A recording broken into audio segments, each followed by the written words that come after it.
Le champion d'Europe n'a qu'à bien se tenir. Après avoir décroché le titre de champion de France, le MHSC passe au niveau supérieur et joue la Ligue des Champions la saison prochaine.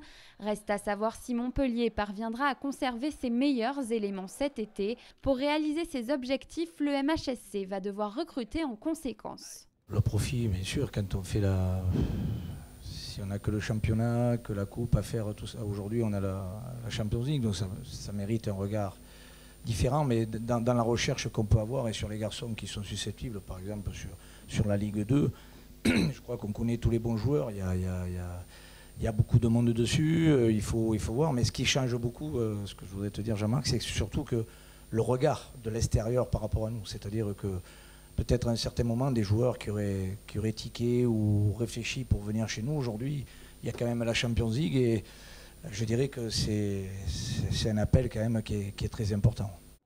De son côté, l'agglomération de Montpellier a avancé les travaux de mise aux normes du stade de la Mosson et a décidé d'investir 800 000 € dès maintenant.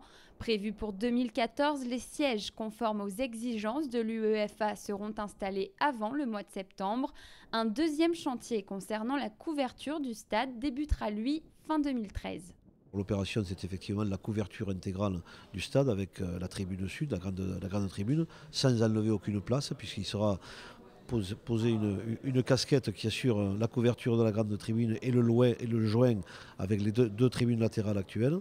Ensuite, c'est la mise en place de loges supplémentaires, de nouvelles loges sur la grande tribune actuelle, 20 loges avec lieu de réception à peu près 1000 m². La réalisation d'un nouveau parking de plus de 3000 places est également prévue, un stade à la hauteur du champion de France et pourquoi pas des ambitions européennes de Montpellier.